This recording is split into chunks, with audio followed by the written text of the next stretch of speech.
Assalamualaikum warahmatullahi wabarakatuh. Kembali lagi bersama saya Fahrizal Eko Stiono di channel Nabla Education. Pada video kali ini saya akan membahas materi fisika SMA kelas 11, yaitu tentang dinamika rotasi. Ini adalah video bagian pertama, di mana dalam video ini nanti kita akan bahas konsep dan contoh-contoh soal tentang torsi dan momen inersia. Jadi kalau kalian pengen paham materi tentang torsi dan momen inersia, saksikan video ini sampai selesai.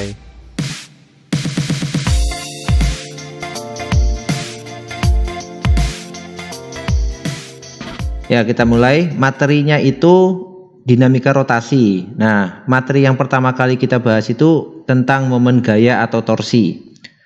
Jadi kalau didefinisikan ya, torsi itu adalah perkalian vektor ya, perkalian vektor atau cross product antara lengan gaya dan gayanya. Nah, sekarang saya jelaskan apa yang dimaksud dengan torsi. Jadi gini.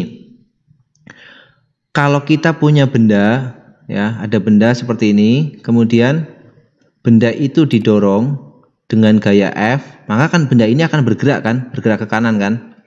Nah, ini kita sebut bahwa yang menyebabkan benda bergerak, yang menyebabkan benda bergerak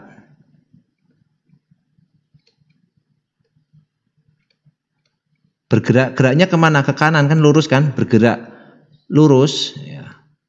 Itu kita sebut dengan gaya ya. Jadi kalau benda itu bergerak lurus, itu penyebabnya adalah gaya. Nah, bergerak lurus itu nama lain geraknya itu adalah translasi. Jadi kalau benda ini didorong ke kanan, dia bergerak lurus, penyebabnya dia bergerak lurus adalah gaya. Nah, torsi itu apa? Torsi itu adalah penyebab benda itu bergerak rotasi atau bergerak bentuknya melingkar rotasi. Ya, jadi misalkan kayak gini. Ini kita punya batang ya, batangnya itu kita kasih ini poros ya, ini namanya poros. Nah, batang ini kita beri gaya ke bawah ke sini, gaya F. Nah, kalau diberi gaya F ke sini, karena ini poros itu berarti dia tidak bergerak ya, diam di sini. Maka yang terjadi adalah batang itu akan bergerak, tapi geraknya enggak lurus, tapi berotasi kayak gini. Nah, penyebab batang ini berotasi itulah yang disebut dengan momen gaya atau torsi. Besarnya berapa? Nah, torsi itu simbolnya adalah alfabet Yunani untuk huruf T. Gini, tau bacanya ya. Torsi itu sama dengan perkalian vektor antara lengan gaya D ya, torsi itu vektor. Perkalian vektor antara lengan gaya itu simbolnya D dengan gayanya. Kalau kita mau ambil besarnya saja, itu torsi itu sama dengan dibalik ya, F kali D dikali sin theta. Ini besar torsinya, FD sin theta. Nah, D itu apa? D itu jarak terdekat dari gaya ke porosnya. Maka untuk kasus ini, maka D-nya adalah panjang ini, panjang F ke porosnya, yang tegak lurus, yang terdekat. Ya, ini D. Ya. Kemudian kalau dia sudah tegak lurus nih, kalau sudah tegak lurus kan sin tetanya kan sama dengan 90 derajat kan? Sin 90 derajat itu berapa? Ya, kalau dia tegak lurus berarti tetanya itu sama dengan 90 derajat. Nah, sin 90 derajat itu kan 1. Berarti torsinya itu sama dengan F kali D, gitu aja. Nah, kapan kita pakai ini? Itu kalau F tegak lurus dengan D, itu torsi itu kayak gitu. Nah, putarannya kita lihat, kalau untuk kasus yang saya gambar di sini, itu putarannya kan dia searah jarum jam. Bisa juga dia berputarnya berlawanan jarum jam, misalkan kayak gini. Ini batangnya, ini poros ya. Ini porosnya titik P gitu. Kita tarik dengan gaya ke sini. Gaya F. Nah, gaya F ini kan membuat batang ini akan berotasi ke kiri ya, berarti berlawanan dengan jarum jam. Dan dia tidak tegak lurus, membentuk sudut. Sudutnya theta di sini. Maka untuk kasus yang kedua ini kita bisa gunakan torsi yang bekerja pada benda ini adalah F dikali D dikali sin tetanya. D-nya sama-sama ini. D dikali sin theta. Atau cara kedua adalah kita uraikan F-nya supaya F dan D itu tegak lurus. Jadi ini masih di gambar yang sama, F-nya kita uraikan. Ya, gambarnya masih sama, F-nya kita uraikan gini. Ini F, kemudian kita uraikan menjadi seperti ini. Nah, sudutnya ada di sini. Ingat, kalau dia dekat dengan sudut itu cos, kalau dia di depan sudut itu sin. Maka yang ke arah kiri ini adalah F cos theta, yang ke atas adalah F sin theta. Ya, ini porosnya di sini sama. Maka torsinya itu sama dengan yang saling tegak lurus dengan D itu kan F sin theta. Ini kan D. Yang tegak lurus kan ini F sin theta. Berarti torsi sama dengan F yang tegak lurus dengan D yaitu F sin theta dikali D-nya jaraknya gaya itu ke poros. Berarti ya D. Nah, maka bentuknya akan sama, cuma penempatan sinnya aja yang berbeda. Ini definisi dari torsi. Penyebab benda itu berputar. Mutarnya kemana untuk benda ini? Ya sama dengan atas ke kiri gitu ya. Jadi definisi matematiknya adalah perkalian vektor atau cross product antara lengan gaya dan gaya. Torsi sama dengan D kali F. Kalau mau ambil besarnya itu torsi sama dengan DF sin theta atau FD sin theta. Kalau sudah tegak lurus sin tetanya 90 derajat. Berarti tinggal F kali D karena sin 90 itu 1. Nah gitu. Dengan D adalah lengan gaya, yaitu jarak terdekat gaya ke poros. Pengertian dari jarak terdekat itu jarak yang tegak lurus ya. Di matematika jarak terdekat itu maksudnya jarak tegak lurusnya gitu. Nah selanjutnya ini biar pemahaman kita lebih dalam lagi tentang momen gaya atau torsi. Kita akan coba kerjakan beberapa latihan soal ya. Perhatikan gambar di atas. Bila vektor F besarnya 10 Newton, di bawah ya gambarnya ya, maka momen gaya tersebut terhadap titik O adalah titik-titik Newton meter. Nah, satuan momen gaya itu Newton kali meter ya. Tadi kan persamaannya kan torsi itu sama dengan F kali D. Kalau tegak lurus kan, F-nya itu Newton, D-nya itu meter. Maka satuannya Newton meter gitu. Nah, besar F-nya itu 10 Newton. Pertanyaannya adalah momen gaya terhadap titik O. Titik O itu berarti porosnya di sini. Ini porosnya. Ya kita gunakan definisi dari torsi tadi. Torsi itu sama dengan F kali D yang saling tegak lurus kan. Kalau nggak mau pakai sudutnya. Berarti F kali D. F-nya itu 10 Newton. Dikali D itu lengan gayanya. Lengan gaya itu jarak terdekat gaya ke poros. Nah gaya ini bisa kita perpanjang semau kita ya. Jadi kalau kita mau perpanjang itu. Ini bisa perpanjang ke kiri. Ya bisa diperpanjang ke arah kiri sini atau ke arah kanan sesuai kebutuhan kita. Karena porosnya itu ada di kiri, ya karena porosnya ada di kiri berarti kita perpanjangnya ke kirinya dia. Nah, maka jarak terdekatnya adalah jarak antara nih perpanjangan garis gaya ini dengan poros yaitu ini. Nah, D-nya itu di sini.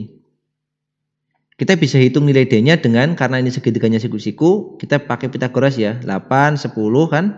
Karena ini triple berarti sini 6 cm. Berarti D-nya adalah 6 cm, tapi kita ubah satuannya ke meter. Berarti D-nya 0,06 meter.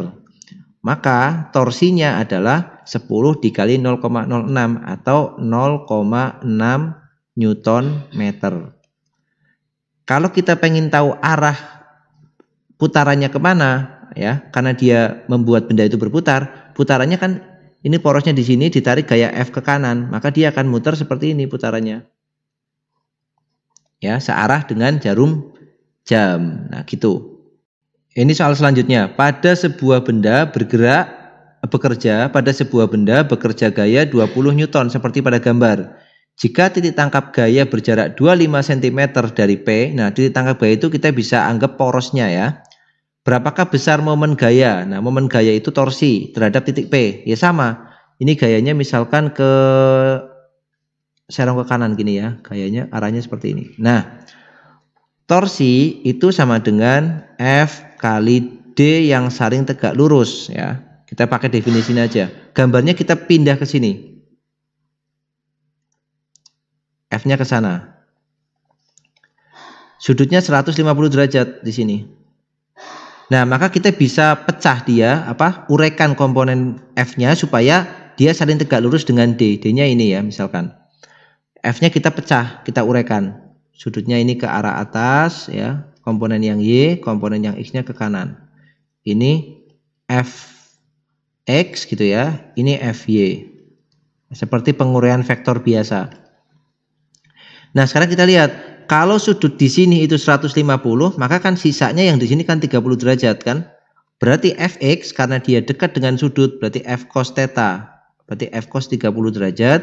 Fy-nya di depan sudut, berarti F sin 30 derajat. Nah, kita pakai F yang saling tegak lurus dengan D. Berarti yang dipakai adalah F sin ini. Maka torsi untuk kasus ini, torsi itu sama dengan F sin 30 dikali D. D-nya adalah jarak ini, jarak dari gaya ke porosnya di sini. Ini porosnya di titik P tadi. Berarti D-nya 25 cm ya. Kita tulis saja D. Berarti F-nya itu 20 dikali sin 30 itu setengah dikali D-nya itu 25 cm, 0,25. Ya, setengah kali 20 itu 10. 10 kali 0,25 berarti 2,5, satuannya sudah SI, Newton meter. Nah, ini torsinya. Kalau diminta arah putarannya kemana? Arah putarannya berarti gayanya ke kanan atas, gini, porosnya di sini, maka dia akan mutar ke arah sini. Nah, arah putarannya berarti berlawanan dengan arah jarum jam kalau diminta mencari arah putarannya. Gitu. Nah, ini soal berikutnya nih. Batang AC yang panjangnya 30 cm diberi gaya seperti gambar ya. Ini ada batang AC, panjangnya itu 30 cm. Ya, diberi gaya seperti gambar itu. Kemudian jika BC sama dengan 10 cm, ini sudah ada, dan F1 sama dengan F2 sama dengan 20 Newton, berapakah momen gaya total terhadap titik A? Jadi yang diminta porosnya adalah di titik A. Di sini, ini porosnya di sini.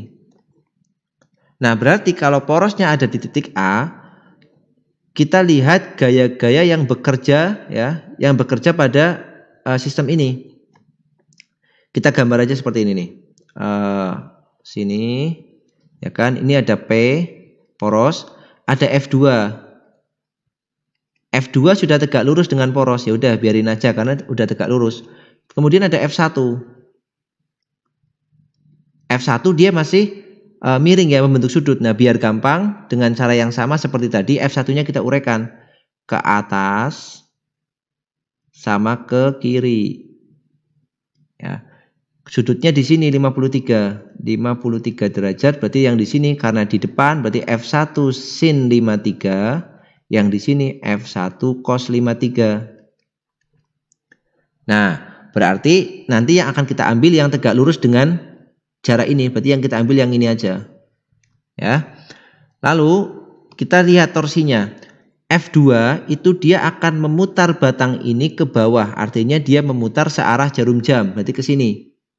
F2 itu mutarnya ke sini, dia searah jarum jam. Sementara itu F1 sin 53 akan memutar batang ke atas, ini ke atas sana. Ya, berarti dia berlawanan jarum jam. Nah, sebagai perjanjian saja ya, ini bebas. Yang searah itu nanti kita beri nilai positif, torsinya positif. Yang berlawanan itu torsinya negatif. Nah, berarti kita hitung torsi yang ditimbulkan oleh F1 dulu ya, torsi 1. Kita beri nama ini torsi 1, yang di sini torsi 2 misalkan. Torsi 1 itu sama dengan F yang tegak lurus itu F sin 53, F1 sin 53 dikali jaraknya ini. Dari ini ke titik P, D-nya segitu. Ya, dari ini hapus dulu. Nah, gini ke titik P sini. Berapa jaraknya? Kalau ini 30, yang sebelah sini 10, berarti sisanya adalah 20 cm. Berarti jaraknya nanti itu D1 gitu. F1-nya 20, sin 53 itu 4/5 dikali D1-nya 20 cm, 0,2. Berarti sama dengan ini kita coret dapat 4, 16 dikali 0,2. Jadi 3,2 Newton meter, arahnya berlawanan ya. Berarti nanti ini negatif. Karena dia berlawanan ya, perjanjiannya tadi kalau berlawanan minus gitu.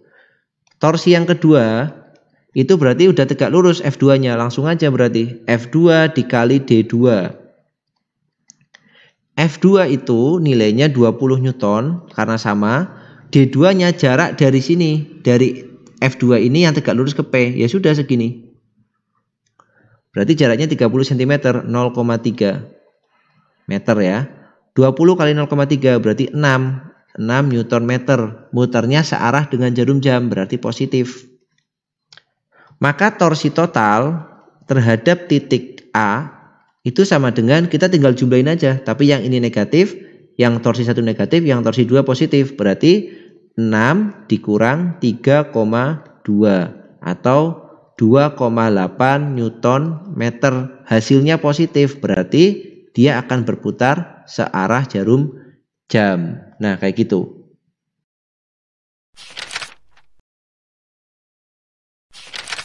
Pada batang AB dikenai gaya-gaya F1 5 Newton. Ya, F1 ini kita tulis saja di sini 5 Newton.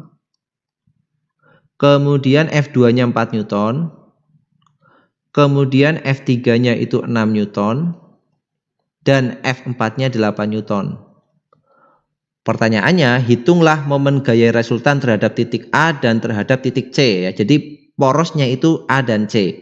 Nah, sekarang kita garap dulu yang A. Nah, kerjakan yang A dulu. Porosnya ada di titik A, poros di A. Berarti kalau kita gambar seperti ini ada F1, ini titik A. Kemudian ada F2 di sini. Kemudian ada F4 di sini. Dan ada F3 ke miring ke kanan. Nah, sama kayak tadi, F3-nya biar gampang kita uraikan dulu aja. Uraikan ke atas sama ke kiri. Yang dipakai karena porosnya di A adalah yang tegak lurus ini, yang ke atas ya. Berarti sudutnya 150, berarti yang ini 30. Berarti ini F3 sin 30 derajat. Ya. Terhadap poros di A. Coba perhatikan, kalau porosnya di A, maka gaya yang dia itu dari poros A ini nggak punya torsi karena dia nggak bisa muter karena nempel di sini atau D-nya 0 ya. F1 itu dia D1-nya 0. Berarti torsi yang satu itu pasti sama dengan 0 karena dia berhimpit dengan poros. Ya, jadi kalau ada gaya berhimpit ke poros maka torsinya sama dengan 0. Berarti yang punya torsi itu disebabkan oleh F2, F3 sin 30 dan F4 aja. Torsinya hanya oleh 3 gaya ini. Ya, berarti kita hitung torsi 2. Torsi 2 berarti F2 dikali D2. F2-nya itu 4 Newton, ya. Dikali D2-nya adalah jarak dari F2 ke titik A. AB-nya itu 6 meter, AC-nya 3 meter. Ini kan C tadi. Ini 3 meter, ini berarti 3 meter juga karena dia 6 meter. Berarti jaraknya adalah 3. 4 kali 3 sama dengan 12 Newton meter. Kemana arah putarnya? Arah putarnya karena ini ditarik ke atas, porosnya di A, berarti muternya ke sini. Berlawanan jarum jam. Maka nilainya untuk torsi 2 itu negatif sesuai perjanjian kita tadi. Kemudian torsi 3 itu berarti yang bekerja ini F3 sin 30. F3 sin 30 dikali dengan D3. F3-nya adalah 6. Sin 30 itu setengah, D3-nya mana? Jarak dari ini F3 ke poros A. Berarti 6 meter. Berarti ini dapat 3 kali 6, 18 Newton meter. Kita lihat arahnya. Arahnya karena ini nariknya ke atas, porosnya di titik A, maka F3 juga akan memutar batang ini berlawanan jarum jam. Maka torsi 3 juga bernilai negatif nanti. Kemudian yang terakhir torsi 4. Torsi 4 itu berarti F4 dikali D4 karena sudah tegak lurus ini. D-nya di sini di A. F4-nya itu 8 Newton. D4-nya adalah jarak dari ini ke sini lengannya 6. 8 kali 6 berarti sama dengan 48 Newton meter. Muternya kemana untuk torsi 4? Torsi 4 itu porosnya di A ditarik ke bawah, maka dia akan muter ke bawah sini searah jarum jam. Berarti torsi 4 itu nilainya positif. Berarti torsi total kalau dikerjakan di poros A itu sama dengan negatif 12, negatif 18, positif 48. Totalnya berarti 48 dikurangi 18 itu 30 dikurang 12 berarti 18 Newton meter. Hasilnya positif, berarti dia akan berputar searah jarum jam gitu. Nah, berikutnya ini tentang momen inersia. Jadi tadi kan kita sudah buat pemisalan kan, kalau misalkan kita punya benda kemudian didorong dengan gaya F, maka bendanya akan bergerak ya, bergerak akan ke kanan. Nah, gaya F ini adalah penyebab benda itu bergerak. Nah, kalau benda ini punya massa, otomatis semakin besar massanya ya, semakin besar massa berarti gaya yang diperlukan untuk mendorong ini juga semakin besar. Artinya semakin besar massa itu untuk menggesernya juga akan semakin sulit gitu kan. Jadi akan semakin sulit untuk menggeser benda ini. Makanya ini kita sebut sebagai massa itu inersial. Ini inersia ya. Atau kelembaman. Kelembaman, sorry. Nah gitu. Nah sekarang momen inersia ini sifatnya sama kayak massa, dia juga menunjukkan sebuah kelembaman ya.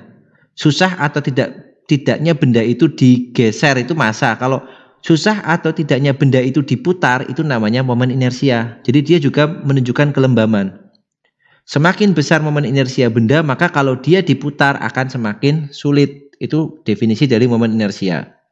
Nah, secara matematik momen inersia itu didefinisikan sebagai I sama dengan integral dari R kuadrat dm. Nah, kita nggak akan menurunkan bentuk integral ini. Kita pakai beberapa bentuk yang sudah ada aja. Jadi misalkan yang pertama ini, momen inersia beberapa benda ini. Jadi kalian harus pahami ini. Yang pertama benda titik. I-nya itu sama dengan mr kuadrat. Misalkan kita punya titik di sini. Ya, kemudian kita putar pada poros ini, jaraknya titik ke poros itu R. Ini M. Kita putar ke sini. Nah, maka momen inersia dari benda titik ini nilainya adalah massanya dikalikan R-nya ini. Ya, berarti satuannya otomatis massa itu kilogram, R itu meter. Berarti kilogram meter kuadrat. Itu satuan dari momen inersia. Itu yang pertama benda titik ya. Yang kedua misalkan ada batang. Batang itu bisa kita putar di pusat dan di ujung. Kita punya batang.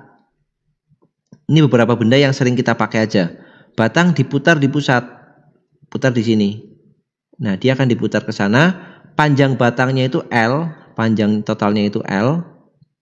Kemudian massa batangnya itu M. Maka dia akan punya momen inersia. Nilainya adalah kalau diputar di pusat. Itu setengah dikali ml kuadrat. 1/12 dikali ml kuadrat. Sedangkan kalau kita mutarnya di ujung, ya ujung itu berarti boleh di kanan sini atau di sebelah kiri sini, sama saja. Kita pakai salah satu aja, misal di kanan gitu ya. Di kanan itu di sini, maka momen inersianya adalah 1/3 ml kuadrat. Ya, yang di sini 1/3 ml kuadrat. Kalau yang di tengah itu 1/12. 1/12 ml kuadrat. Itu momen inersia pada batang. Kemudian yang ketiga itu momen inersia pada silinder pejal ya. Silinder pejal itu artinya silinder yang penuh ada isinya. Lawannya pejal itu berongga. Jadi berongga itu cuma ada kulitnya aja. Misalkan kita gambarkan silinder pejal. Ini ada silinder tapi berisi. Ya, ada isinya. Nah, kayak gini. Kalau misalkan silinder ini punya massa M dan punya jari-jarinya itu R, ini jari-jarinya R, dan kita putar dia di pusatnya, di tengah sini. Ya, maka dia punya momen inersia nilainya adalah setengah mr kuadrat. Itu kalau diputar di pusat. Kemudian untuk silinder berongga, gambar silindernya sama, cuma dia berongga, artinya isinya kosong, gitu kan, cuma ada kulitnya aja. Kalau diputar di pusat, itu dia punya momen inersia mr kuadrat ya, sama dengan benda titik nilainya. Cuma bedanya kalau benda titik itu r-nya adalah jarak bendanya ke poros putaran, kalau silinder berongga adalah r-nya itu jari-jari silindernya. Ya, kemudian yang ke 1, 2, 3, 4, 5. Yang kelima itu bola pejal. Bola pejal itu ya bola, gini, ada isinya. Ya, ini saya gambar bola, ada isinya. Kalau kita putar dia di pusat masanya, di tengahnya ini, maka dia punya momen inersia, nilainya adalah 2/5 mr kuadrat, dengan r adalah jari-jari bolanya. Kalau berongga sama, kalau diputar di pusat, maka momen inersianya adalah 2/3 mr kuadrat. Gambarnya sama, bedanya kalau berongga hanya kulit saja. Nah, itu momen inersia beberapa benda yang akan sering kita pakai. Nah, nanti misalkan ada soal berkaitan dengan katrol. Nah, bentuk katrol itu identik dengan silinder pejal. Nanti kita bisa pakai momen inersia ini.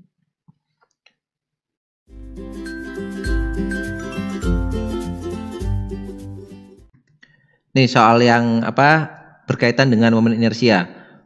Oh iya, momen inersia itu besaran skalar ya. Jadi dia nggak punya arah. Jadi kita tinggal hitung aja besarnya. Kalau banyak tinggal dijumlahkan. Nah, ini kita coba bahas contoh soal ini. 4 partikel dihubungkan dengan batang kayu yang ringan dan masanya diabaikan seperti pada gambar. Ya, itu ada partikel 1 kg, 2 kg, kemudian 2 kg dan 1 kg lagi. Masanya ringan, jadi masa ini ringan. Jarak antar partikel sama, yaitu 20 cm. Berarti yang di sini itu 20. Ini juga sebentar, ini 20, ini 20, ini 20. Berapakah momen inersia sistem partikel terhadap poros PQ dan terhadap poros RS? Oke, terhadap poros PQ dulu kita kerjakan. Yang A, kalau kita pakai porosnya adalah PQ. Nah, berarti kalau poros PQ, benda yang menempel di poros PQ, dia nggak punya jarak. Ini kan benda titik ini. Jadi untuk benda titik, momen inersianya adalah M dikali R kuadrat. Dengan R adalah jarak benda itu ke poros. Karena porosnya PQ, maka benda yang 2 kg ini, dia nggak punya R, maka momen inersianya 0. Berarti momen inersianya hanya dimiliki oleh benda yang 1 kg di kiri, benda yang 2 kg di kanan, dan benda yang 1 kg di kanan. Berarti I-nya itu sama dengan benda titik ya, mr kuadrat. Berarti 1 kg dikali R-nya, jarak ke PQ. Jadi ini 20 cm ini. Atau kita buat dalam satuan SI berarti 0,2 kuadrat. Dia nggak punya arah, jumlahkan aja langsung. Yang kedua, ini benda yang 2 kg ini. Jadi 2 kg dikali jaraknya dari poros PQ, 20 juga, 0,2 kuadrat. Ditambah yang 1 kg. 1 kg dikali jaraknya dari titik PQ, berarti 40, 0,4 kuadrat. Berarti momen inersianya sama dengan 1 dikali 0,2 kuadrat, berarti 0,04. Ditambah 2 dikali 0,2 kuadrat, ini 0,04. Dikali 2, jadi 0,08. Ditambah 0,04 kuadrat, 0,16 ya. Berarti momen inersia totalnya kalau porosnya adalah PQ sama dengan 0,04 ditambah 0,08 berarti 0,12 ditambah 0,16, 0,28 satuannya kilogram meter kuadrat. Ya, itu momen inersia terhadap PQ. Nah, yang B kalau dia terhadap poros RS, I terhadap RS. Berarti yang nempel di RS, dia nggak punya jarak, maka yang ini 0.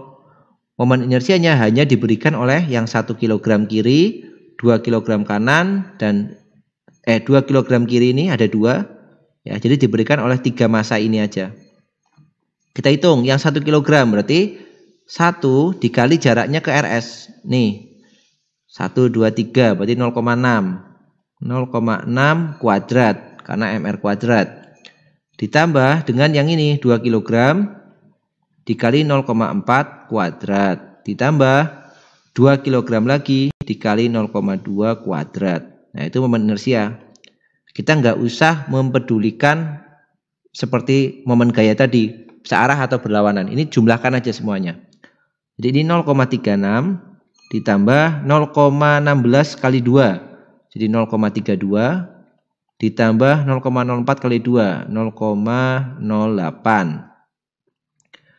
0,32 ditambah 0,36 berarti 0,68 ditambah 0,08 berarti 0,68 ditambah 0,08, 0,7 berapa? 0,68, 0,08, 76 ya, 0,76 Newton, kilogram meter kuadrat. Nah gitu, kilogram meter kuadrat. Oke, ini dihapus dulu. Ya, ini contoh soal berikutnya nih. Susunan 3 buah massa titik seperti gambar berikut nih, ada M1, M2, M3. Jika M1-nya 1 kg, M2-nya 2 kg, M3-nya 3 kg, tentukan momen inersia sistem ketika diputar di poros P dan poros Q. Ingat tadi, kalau di poros P berarti ya yang I di poros P, berarti M1 itu tidak punya momen inersia karena dia pas di poros. Maka momen inersianya hanya diberikan oleh M2 dan M3. Berarti IM2 kita sebut aja I2 ditambah IM3, I3. I2-nya M dikali R kuadrat. M-nya itu 2, R kuadratnya jaraknya Q ke poros ini. Berarti 1 kuadrat ditambah I3-nya, M3-nya itu 3 dikali jaraknya ini M3 ke poros P, jadi 2 meter, 2 kuadrat. 2 kali 1 kuadrat itu berarti 2 ditambah 3 kali 2 kuadrat, 4 kali 3 12. Berarti sama dengan 14 Newton meter. Kok Newton meter? Kilogram meter kuadrat ya. Kilogram meter kuadrat. Kemudian bagaimana kalau di Q? Diputar di Q berarti M2 enggak terpakai karena dia ada di poros Q. Maka tinggal M1 dan M3. Berarti I1 ditambah I3. I1-nya itu M1-nya 1 kg. Jaraknya itu 1 meter. 1 kuadrat ditambah I3-nya itu 3 kg. Jaraknya juga 3 ke Q. 1 juga. Maka sama dengan 1 kali 1. 1 ditambah 3 kali 1 3. Sama dengan 4. Kilogram meter kuadrat. Itu adalah momen inersia kalau diputar di poros Q. Gitu.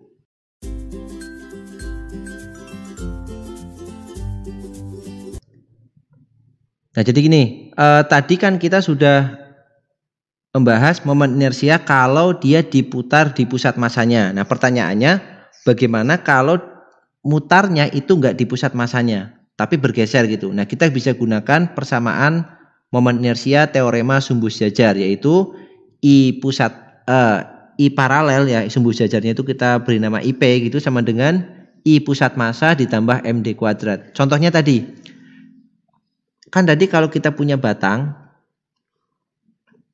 ya batang diputar di tengah, itu kan momen inersianya itu kan 1/12 ml kuadrat. Dan kalau diputar di ujung, di salah satu ujungnya, itu kan momen inersianya sama dengan 1/3 ml kuadrat. Nah, nilai 1/3 ml kuadrat ini dapatnya dari persamaan sumbu sejajar. Ya. Jadi kayak gini, I ujung ya itu kan sama dengan I pusat massa, berarti 1/12 ml kuadrat ditambah MD kuadrat. M dikali, nah D itu apa? D itu adalah bergesernya poros putaran. Karena ini mula-mula di pusat massa, kemudian bergeser ke sini, ke ujung, maka D-nya ini. Nah, D ini tidak lain kan setengah L. Berarti M-nya dikalikan dengan setengah L dikuadratkan. Berarti I-nya di ujung sama dengan 1/12 ml kuadrat ditambah 1/4 ml kuadrat karena setengah dikuadratkan. Jadi I-nya itu sama dengan, samain penyebutnya, jadi 12 ml kuadrat ditambah 12 kali bagi 4 itu 3 3ml kuadrat sama dengan 4ml kuadrat dibagi 12 sama dengan 1/3 ml kuadrat. Nah, itu tentang teorema sumbu sejajar ya. Jadi dipakai kalau poros putarannya tidak di pusat massa. Nih ya, contoh aplikasi dari teorema sumbu sejajar itu salah satu contohnya di soal ini. Sebuah piringan yang bermassa M besar dirotasikan dengan poros melalui pusat O ya. Jadi di pusat massanya dia, di pusat O, tegak lurus piringannya. Momen inersia piringan tersebut adalah 1/2 mr kuadrat dengan R jari-jari piringan. Tentukan momen inersia piringan jika poros digeser ke sisi piringan sejauh S yang sejajar dengan poros semula. Jadi porosnya mula-mula di O, yaitu pusat massa, kemudian digeser ke S. Nah, gesernya dari sini ke sini nih. Dari titik O ke S. Sejajar. Nah, pergeserannya ini tidak lain adalah D-nya. D itu bukan diameter di sini, tapi pergeseran poros putaran dari pusat massa ke titik S. Berarti kita bisa gunakan teorema sumbu sejajar. I di titik S sama dengan I pusat massa ditambah dengan MD kuadrat. I pusat massanya 1/2 mr kuadrat ditambah M dikali D-nya adalah jarak dari O ke S ini. Tidak lain adalah jari-jari kan? Berarti D-nya sama dengan R. Berarti R kuadrat. 1/2 mr kuadrat ditambah mr kuadrat. Jadi 3/2 mr kuadrat.